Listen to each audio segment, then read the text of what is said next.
Just to reconfirm whether I am audible. Yes.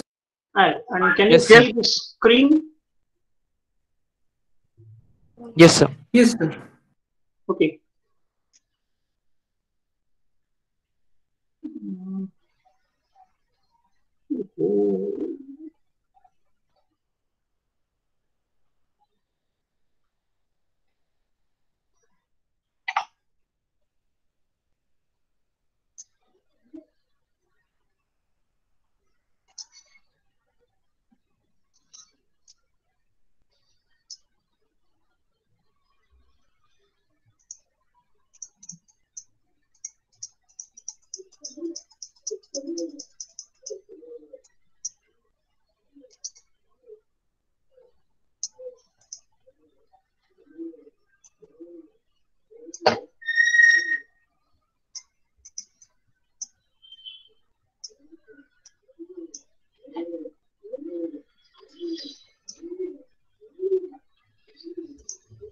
Okay, can you see now the full screen? Full screen?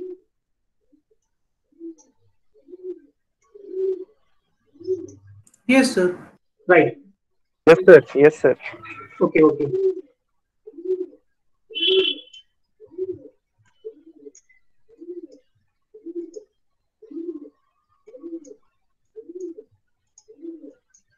Still there is some problem.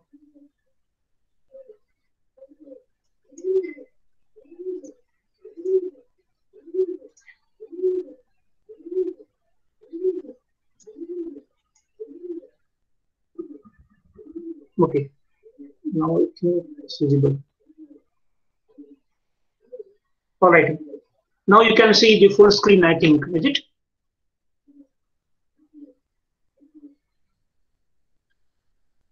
Hello? Yes, sir. Yes. Right. So we will start now.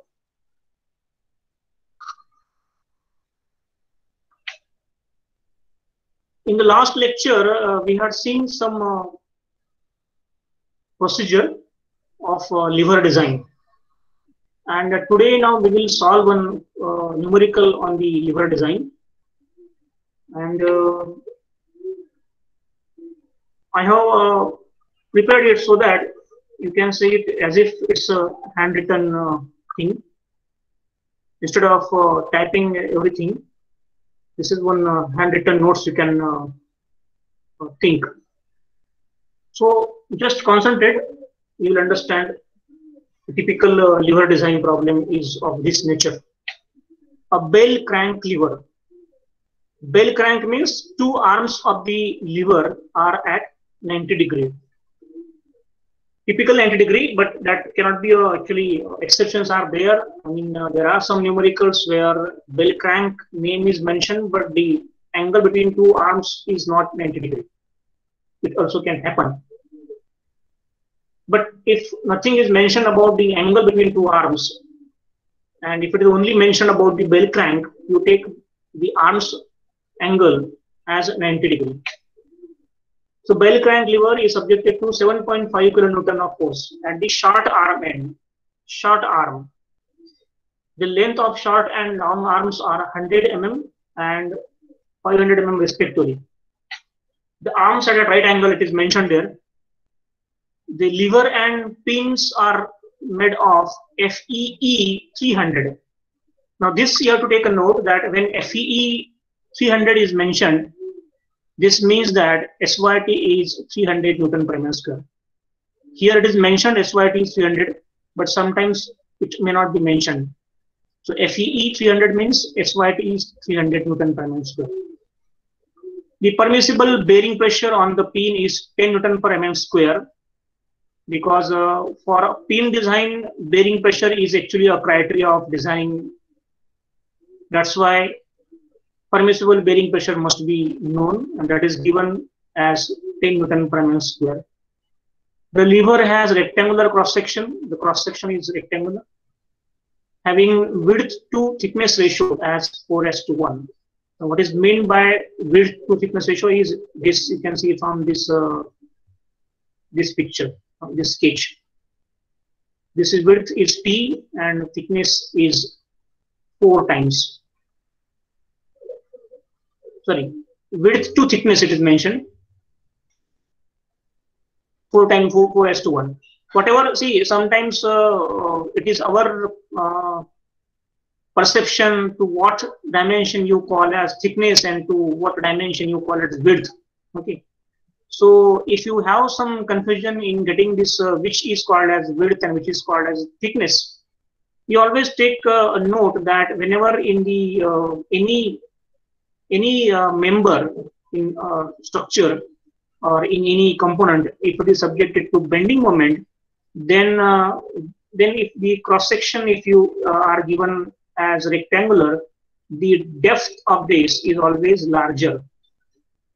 Depth of this is always larger as compared to other dimension, right? So this depth is always more as compared to this dimension.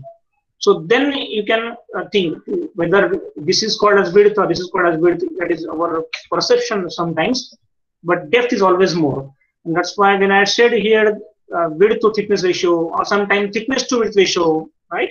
You just remember that this dimension is more as compared to this dimension. Okay, that's why the sketch is drawn as this way, right? To take a note of this. Length, then the length of diameter, length to diameter of the fulcrum ratio is this ratio actually, this ratio. Length to diameter ratio of the fulcrum is 1.5:1. Calculate the diameter and length of fulcrum pin. Fulcrum pin means the support pin or the reaction where the reaction takes place. Shear stress in pin and dimensions of cross section. Irrespective of what is asked, okay, we'll take a complete look at the entire design problem. And in solving the entire design problem, we'll get the answers of this diameter and length of fulcrum pin, shear stress in pin, and dimensions of cross section of the lever. The very first thing is the given. It is better to write always the given data first. So W is 7.5 kilonewton. This is one given data. SYT is 300 Newton per mm square. Cross section is rectangular one. That's why I have drawn a sketch of rectangle, and then I have labeled is one dimension as T, other dimension as H, and H is equal to 4 times T. Whether you call it H thickness or width, that is not very much important, but the depth is always more as compared to this this dimension, this T dimension. So H is always more as compared to T. That's why H is 4 times T, not T is equal to 4 times H. This you have to remember, or this you have to take a note of it. Okay. Then length of the arm, one arm is 500 mm, the other arm length is 100 mm, factor of safety is 5, permissible bearing pressure is 10 Newton per mm square, right? And this is actually length of fulcrum pin, you can say, length of fulcrum pin, to be precise, I can write length of fulcrum pin is equal to 4 times this diameter. This is something wrong actually. This is written here 1.5. So I should take correction. We'll see in what I have taken in the numerical. This must be a mistake while writing. As per the statement of problem, this is equal to LB is equal to. This is something, some mistake actually I have done, I think, but we'll correct it during the course of the solution. We'll understand what actually I have taken in the solution. Okay, now one arm is a short arm, other arm is a longer arm. So if you see this picture, this is a shorter arm, which is a shorter arm, and this is a longer arm. For this is a bell crank lever, that's why this angle is a 90-degree angle. Very first step, as I told you in the lever design procedure, that we have to make sure that all forces, including the reactions at the fulcrum, all should be known in magnitude as well as in direction. So directions of the W and P are given. W and P are given. So first step is to get known all these unknowns. So what is unknown? I think P is unknown because if I write the equation P into corresponding arm length, say P into LP is equal to W into LW, right? So L and P, you just take a note that those P and LW are shown on the diagram. Corresponding arm lengths, you can understand P into its arm length. Arm length means distance between the point of application of the load up to the center of that fulcrum P. That distance is equal to W into LW. So the distances are given to us, LP and LW, because arm lengths are given to us. So P into 500, because why 500? Because in the figure, this length is seen as a shorter link and this length is taken as a longer one. That's why P into, this is labeled as P force, P into longer arm 500 is equal to W. W is a shorter arm and that is actually mentioned. W is the force which is mentioned at 7.5 kilonewton at the short arm end. So 7.5 into 10 to the power 3, that is Newton into LW. So we get the unknown thing. So that was the first step to get the forces known. So this is now known force. There is some problem in getting the size of this dot when I am writing this. At my end, it becomes very difficult to get where my cursor is. This is, cursor is here. Okay, so P is equal to 1.5 kilonewton. Reaction is still unknown. To find the fulcrum reaction, one force is P in horizontal direction, the other force is W in the vertical direction, and that is why the reaction must be, since these are perpendicularly placed, perpendicular to each other, the reaction must be equal to, or resultant, you can say, reaction is nothing but opposite to resultant.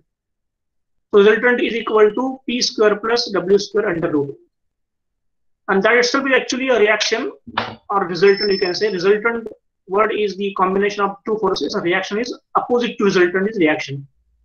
So reaction, as per this values, the reaction is coming out as 7648.53. So R is equal to 7648.53.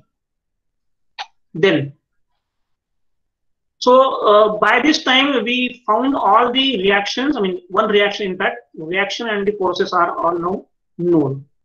Okay, so that is our first step, that reactions and forces are known now. Now, second step is you have to find out the dimensions of the fulcrum P. Dimensions of the fulcrum P. Now, what is the fulcrum P? What is the fulcrum P? Let me give again where is the cursor. Okay, it's here. So, fulcrum pin is what? This is the lever, and you will pass one say pin through it, something like this shape. This pin you will pass inside this. Okay, and this pin is attached to say one stationary surface. That's why if there is any relative motion, the relative motion will take place between the surface of this pin and the surface of this inner part, inner cavity, you can see this cavity. Now, to find the dimensions of the fulcrum pin is subjected to bearing pressure. Now, if you still do not understand where the bearing pressure will come into picture, let me tell you again the basics, which actually we have already seen, that whenever the two surfaces are gripped together or say fitted tightly, if the two surfaces are fitted tightly, And if there is some relative motion possible between these two surfaces, then bearing pressure will come into picture. So same thing is happening here also, because lever is meant for some rotation, is it? You are applying some forces, so lever is meant for having some rotation of entire part about this beam, about axis of this beam. And therefore, this pin surface is in contact with the surface of the this part, which is actually called as a boss, BOSS. And relative motion is also there. That is why it is subjected to bearing pressure. So bearing pressure. Now we also know that bearing pressure PB is equal to some force divided by projected area under projection. This we have seen in knuckle joint also. Now, what is the force acting on the pin? Since we are talking about the fulcrum pin, what is the force acting on the pin? The force acting on the pin is reaction or resultant, because the applied forces at two ends of the arm and supported at the pin end or the fulcrum end. That's why if it is a support end, the reaction will be developed there at the support end. So if I ask you that what is the force that the fulcrum pin is subjected to, the answer is reaction, right? So answer is reaction. So force is nothing but the reaction, which we found out, divided by projected area under projection. Now, if it is of this nature, the area under projection means from this end what you see from this end, you will see one rectangle of what dimension?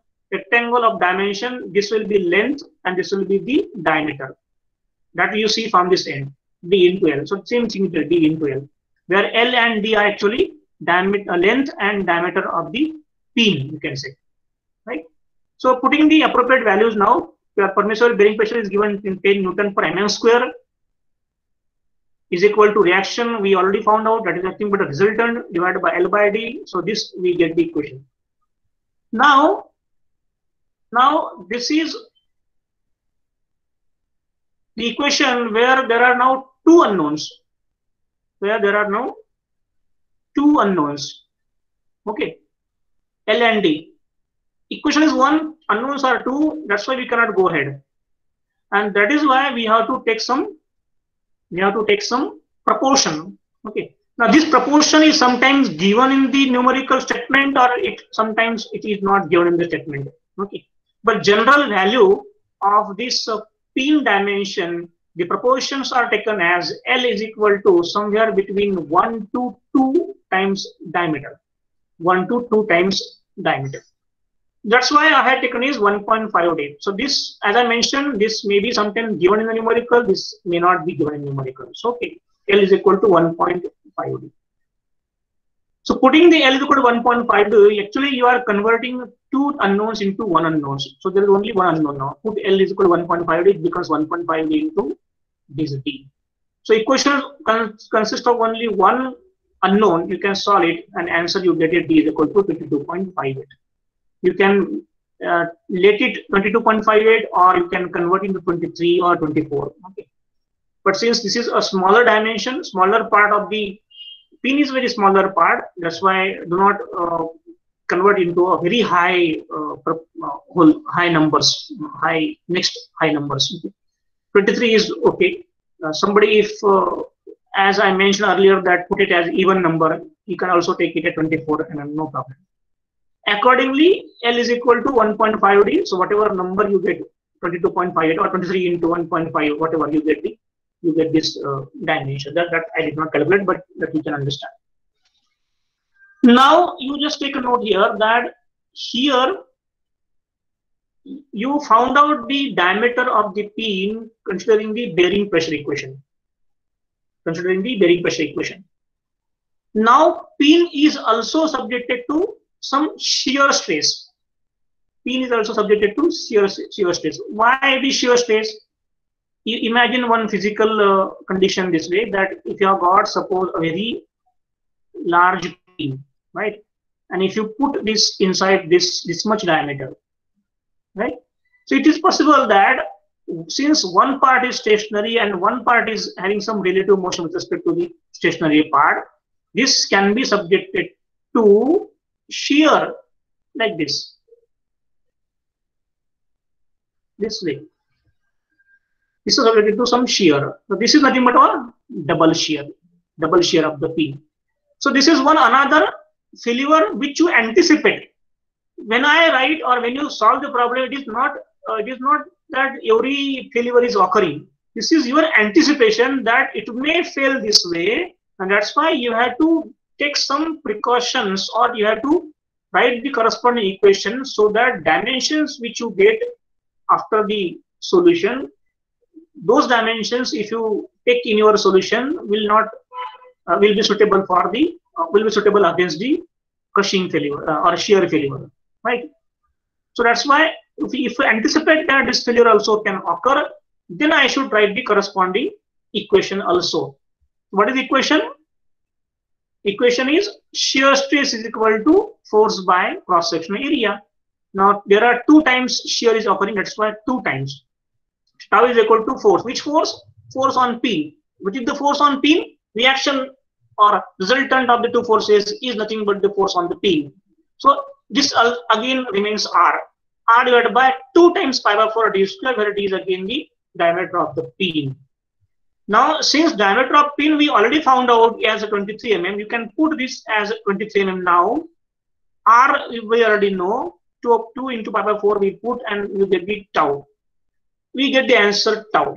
Now this, once you get this answer 9.2 mm, what you have to ensure that this 9.2 mm stress value Newton per mm square, tau is equal to 9.2 Newton per mm square. What is the meaning of this? This much induced stress is there. This much stress, this much shear stress is there in the pin material, and this should be less than permissible. Now permissible is what?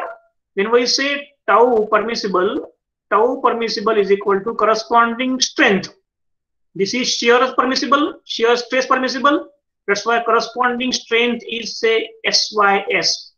That is yield strength in shear. Yield strength in shear divided by factor of safety. Okay. And yield strength in shear is equal to 50% of SYT. That is yield strength in tension divided by factor of safety. So therefore, this should be less than 0.5 SYT by factor of safety. 0.5 SYT is given as 300, which is given in the statement of the numerical. Divided by 5, it becomes 30. So this, you have to ensure that this 9.2 Newton per mm square, this is less than this 30 Newton per mm square. If it is so, it means this will not fail under shear. You anticipated the failure that this can fail under shear, but then mathematically you proved that it will not fail under shear because the induced shear stress is less than permissible, right? So therefore, it means that tau induced of pin material is less than tau permissible. That's why you are safe. That's why the statement is written at, hence fulcrum pin is safe against the shear failure. Okay. So pin diameter is over now. Pin diameter, now just revise yourself. The pin diameter we found out by considering 2 failures. One is bearing pressure equation or bearing failure, and other is the shear failure. And in both cases now it is safe. So pin dimension is over. Now to find the diameter of boss of the lever, because boss means what? The components say where a pin will be placed, because pin will be placed here. In the diameter, pin will be placed here, right? Okay. Now it is suggested that over the pin you put a brass bush. See, now we have to put, what is written here? We have to put a brass bush of 3 mm thickness over the pin. So over the pin, it means suppose if I draw a 2-dimensional view of the pin, this is, say, my pin now. Over this pin, I should place one brass bush of 3 mm thickness. Why to place the brass bush? The reason is very simple. The brass is actually a little soft material as compared to the parent material. So therefore, if you anticipate any type of friction taking place between the two surfaces in contact, this friction will wear out the component, wear out the material. So if you can put the brass bush over this, if I put the brass bush of 3 mm, I am putting the brass bush of 3 mm. Bush means nothing but a small hollow cylinder. Okay. Brass bush of 3 mm. What benefit you will get? If this brass bush surface is in contact with the another surface, and if wear is to take place, being brass as a soft material, this will wear out first. And if it wears out first, and if you experience in the while in the operation that there is some play or there is some noise or there is some vibration taking place, you will understand that some material has already worn out. Okay, what you can do, you can take out this brass bush and replace with the new one, protecting the layer of the parent pin material surface and the layer or the material of the other part. Are you getting this? When the two surfaces are in contact and you expect that there will be a wear out, what you can do? You can sandwich on another component in between these two components, which can be replaceable. So if at all there is wear, that part can be replaced out. And thereby you will protect the other two parent materials. That is a function of any bush. When we say bush in any general engineering applications, bush is the that thing which will protect the two rubbing surfaces. That is a replaceable one. Okay. So it is expected that you put the brass bush of 3 mm over this. So, but if I put the brass bush, the diameter of this becomes added by 3 plus 3, 6 mm. That is why I added it 6 mm, so it becomes 29 mm. And therefore, let me see where the cursor is. Okay. Therefore, this diameter actually is now not equal to pin diameter but pin diameter plus 2 times thickness of brass bush. That's why inside diameter of this boss becomes 29 mm. Right? Is 29 mm. Okay. So inside diameter of the boss is now 29 mm. Now remaining is the outside diameter. Now there are two ways to find the outside diameter. As a thumb rule, one way is thumb rule. As a thumb rule, the outside diameter DO is taken as 2 times the inner diameter. Now since inner diameter is say 29 mm, the outer diameter will be equal to 2 times. 2 times means 48. Sorry, this is something wrong. You can take this 2. DO is equal to 2 times this 29. This also you can take. Okay. So 2 times, one way is to take the 2 times diameter, and other way is to consider the bending stresses. Now bending stresses means what actually? See now this figure. If you see this figure, these two figures actually are same. One is plane having no angle, 180-degree angle between the two arms length, and another is the Belcher cantilever. So when the force is applied here, right, every cross section is subjected to some bending moment. And therefore, if I imagine one cross section passing to the center of this hub or a boss, this is called as a boss. When I pass one section through this center of the hub, this section is something like this. If you see that section in two-dimensional sketch is looking like this, right? That section. So this section is also subjected to bending stress, it means. So if I understand that this section also subjected to bending stress, immediately I can write the equation as sigma B is equal to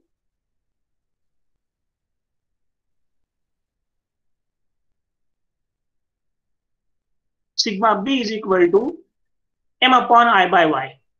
Bending stress. Sigma B is equal to m upon I by y. Where m is the bending moment that section is subjected to, I is the moment of inertia of that section, and y is the distance between the neutral fiber to the outermost fiber. This is very clear to you. So what is m now? M is equal to this P, or this P rather, this P into this much distance. This much distance means this distance. P into this much distance from center of this fulcrum to this end, this much distance.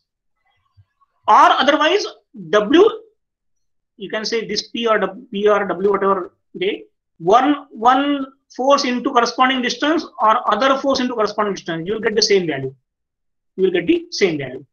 So that M we can find out, that is equal to one force into corresponding arm length. So we got this M is equal to one force into corresponding arm length. So we get the bending moment value. Then what is I? Moment of inertia. Moment of inertia of this cross section about this x-axis, which I am drawing now. This x-axis, right? This is the axis about which you want to take moment of inertia. So moment of inertia of this is equal to, if there is a composite figure, you know this moment of inertia can be found out if it is only a, if it is say a pure rectangle, not the hollow one, and if this is equal to L and this is equal to D, the moment of inertia about this axis is equal to L into D cube divided by 12. So therefore, for a outer rectangle, L into DO cube by 12 is moment of inertia, and minus moment of inertia of this smaller rectangle, which actually to be removed. So therefore, minus L into Di cube divided by 2. So L becomes common, then that becomes I is equal to L into DO cube minus Di cube divided by 12. Okay, so this becomes the moment of inertia. And what is now I? In that equation number 1, what you see on the screen, M we found out, I we know the equation, Y is equal to DO by 2, that is neutral fiber to outermost fiber distance. Okay, putting all this into the sigma B, that is equation number 1, what you get is this now. In equation 1 now, sigma B is equal to M upon I by Y. M, this is that M value, this is that Y value, and this is that I value. Okay. Here now there are two unknowns, DO and DI, and on left hand side there is a sigma B. What we do? Sigma B we equate to permissible. Permissible is given by SYT by factor of safety. SYT is known, factor of safety is known, so permissible is known. It means permissible. Indirectly you can see that this permissible stress is nothing but now 300 divided by 5. Now in the equation, DO and DI are there. Okay, so what we do? We put the DO as equal to 29, right? That is 23 mm pin plus 6 mm bush. That it becomes 29. Put this 29 mm here and let DO be unknown. Okay, you can find out the value of DO. Right? So DO you get as the, by solving the equation. Okay, of course you have to solve this equation now. By solving this equation, there's a very lot of problems I'm experiencing today in the finding of the cursor. This is something new we are trying for the first time. I'm using the OneNote software for this OneNote application. So this is now by some simplification, DO cube minus 29 cube equal to 2142.85 into DO. This I get the equation. So ultimately I get the equation in cubic form. DO cube minus 2142.85 of DO minus something. So now this you have to solve. Now there can be various ways. There are some some method also available in the calculator to solve this cubic equation, wherein you have to put the coefficients of this DO cube and DO square and DO and constant. There's one method you can just check, or if you don't know, just check some on internet, YouTube videos, etc., to find how to solve the cubic equation in the calculator. This is one way. Other way is that you can do some guesses, initial guess, some trial you can do. Maybe like DO is equal to 50 mm, okay, and you try whether you get the 0 on the right hand side or not. If it is not 0, then you again change the value, increase or decrease depending on what error you get. That is a trial and error method. So if you do some trial and error, maybe in 3 or 4 attempts, you will get an approximate equation, approximate solution. So you get here DO is equal to 51.2 or 52 mm. Okay, so DO is actually 51.2 or 52 mm. Now outside diameter of boss is taken as 52 mm. There is one actually mistake. It's not mistake, actually it's a perception. Perception is that since see what mistake or perception deviation. I mean, there is some there can be some deviation in the thinking. That if this is a pin, right, and if I want to place this in some another part, I have to have some cavity, right? And this I am saying that if you don't know dimension of this, if this is some D, this should be minimum 2D. This is my statement. If this is D, this should be minimum 2D. This is my statement. Now, if on the this pin you are putting here, actually I am putting some brass bush also. Some brass bush also. Okay. So if I put some brass bush of 3 mm thickness, the size of the pin itself increases, right? This increases. So accordingly, you have to increase this inner diameter also. So in this case, what happens actually, 23 mm is the pin diameter. 23 mm is the pin diameter. Then 6 mm is the bush. 6 mm is the bush. And therefore, the whole diameter becomes 29 mm minimum. And therefore, outer diameter can be equal to 58 mm by thumb rule. Okay. Are you getting this? 23 mm is the pin diameter. 6 mm bush, if I put 3 mm thickness means 6 mm if I add, it becomes 29 mm. So 29 mm hole I should have here. This hole should be of 29 mm. And therefore, outer diameter should be equal to 58. This is my way of thinking it. What textbook has mentioned, this problem is solved in textbooks.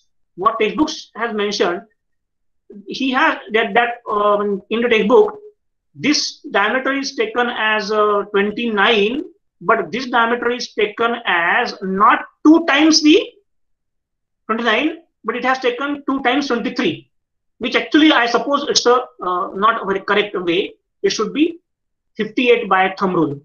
So 58 by thumb rule and 52 by bending equation. So whatever maximum you get, this is 46 because 23 into 2 if you take, it becomes 46. Okay, so if you take a 23 mm pin diameter and double of that is outer diameter, then become 26, and that become 46. So textbook has taken it as a 46 mm. Okay, but I will again refer some 3-4 standard numericals. We will cross check what is taken further, and then accordingly we will correct in the next lecture also. But what you have to note here, that one is the thumb rule of 2 times diameter, and other is the bending equation. Whatever maximum you get out of these two, that you have to consider and to be used for the further problem. Okay. Then to find the dimensions of the cross section of the lever. Once you find out the pin diameter, boss diameter, etc., then the next step to find the dimensions of the lever cross section. Now to find lever cross section, the maximum, the bending moment actually is taken at this end. I don't know whether you can see what I am drawing here or not. Here at this plane. Now this plane is little away from the central plane. Now by what distance? This is little away, or earlier by a distance equal to DO by 2, or outer diameter of the boss divided by 2. By that much distance, little earlier place. That's why that much distance you can take subtracted. That's why bending moment at this section now. Because why this section at this section only? Because the arm length or arm cross section ends here. Arm cross section doesn't proceed further, because from this point onward there is another cross section. So cross section of the arm ends here. So that's why this is the maximum length where you can take the bending moment. And that's why total distance minus this much diameter, or diameter by 2, that you have to subtract. Since it is taken as 52, diameter, that much distance 52 divided by 2, that is actually subtracted. So you get the maximum bending moment. Okay. Divided by again I by y. Now I by y means moment of inertia I is now here. Now cross section of the lever is this one, T140. T into 40. And that's why moment of inertia of this is equal to T into 40 whole cube divided by 12. T into 40 whole cube divided by 12. So this is nothing but I. This is nothing but the M. And this is nothing but the Y. Y is equal to 2T, because this entire is 40. Entire is 40. That's why this half is 2T. Again, by putting the equations, doing some simplification, and left hand side sigma b equating to permissible, T only becomes unknown on right hand side. Sigma b permissible is equal to SY by factor of safety, and T only becomes unknown, and you can find out the value of the T. So T is equal to 16.44, or you can take it equal to 17 mm. That becomes the T. And once you get the T value, it means once you get this this dimension T, other dimension is equal to 4 times T. So 4 times T is equal to 68 mm. Okay. So this is what we did so far. We have first found out the reaction. Before reaction, there was one force unknown. So we found out first unknown force, then reaction, combining the two forces. Then you get reaction. Reaction is nothing but the resultant, the opposite resultant reaction.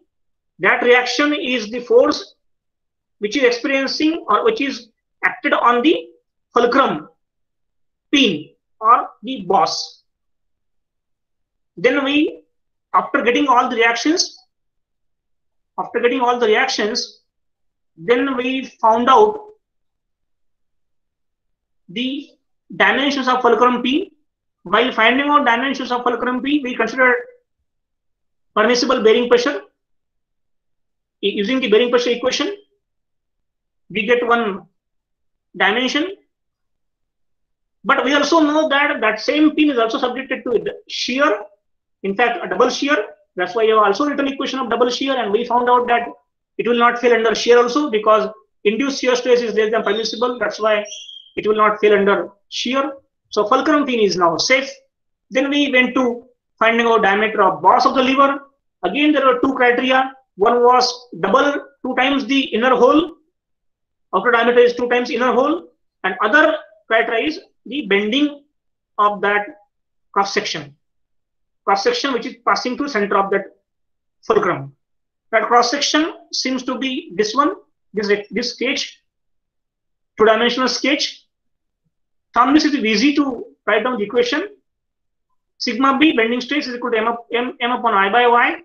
I is equal to L into dO cube minus di cube divided by 12, because this is this inner part here to subtract. Y is equal to dO by 2. We put all this, we get something like this. And sigma b equal to permissible. Permissible is S by T by factor of safety. TO cube, let it be unknown. Di cube, we put some value which is earlier obtained. We get the value of DO. We got 2 values of DO. It means you take a maximum value out of these 2, that becomes your answer. Then we went to finding out the dimensions of lever cross section, which is very much similar to the bending stress equation earlier seen. Only change is that bending stress, finding out bending stress, you require bending moment. Bending moment is a force from this distance. Distance you will take little ahead, little earlier. because don't take at the center. Even if you take a center, it's not a very big issue actually. But the textbooks mentions about the plane which is little earlier, earlier located nearby by a distance of dO by 2. So there you can take bending moment, and once you get bending moment divided by I by y, I is equal to t into 4t whole cube divided by 12. Y is 2t. Unknown is only t because other side is equal to permissible. You get the value of t. Okay, so this way that will be the end of the. Now you know that in the entire process of design, whatever questions were asked, that questions you already fulfilled. That is, the question asked was how find out diameter and length of fulcrum beam. Once you get diameter of fulcrum beam, length of fulcrum beam is to 1.5 times. It's mentioned here. Shear stress in beam we already found out, and that will also cross check that it is less than permissible. And dimensions of cross section of lever also be found out. So this is a typical problem. Typical, when I say typical word, typical means that making this as a core statement, some additions, some subtractions in the statement can be there, but this remains overall a typical problem. So if you can solve one or two problems of this nature, whatever variations further will be there in the actual examination problem, those variations you can very well accommodate in the solution, and you can solve easily the problem. So this becomes a say typical question on the lever design, and this is a typical flow of solving the or getting the solution for a design of the lever problem. Okay, so actually there is one more problem available with me, it's already solved, but now it will take a lot of time. So we'll stop here. I will stop the sharing. I will also put the link on the chat box, attendance link on the chat box.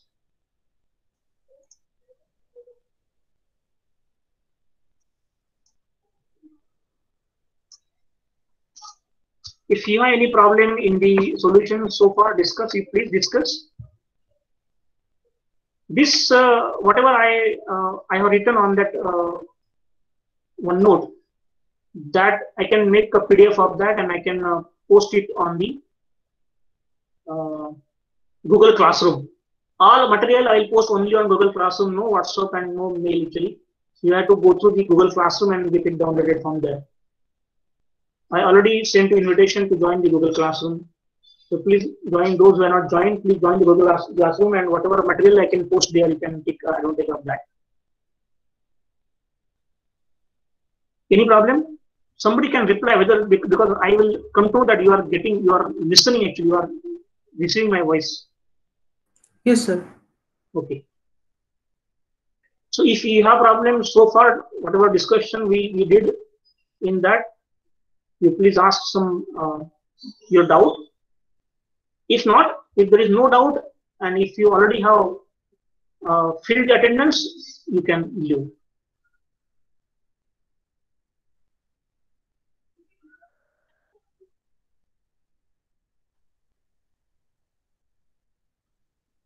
The link remains open only for 15 to 20 minutes further. It will not be open for entire day.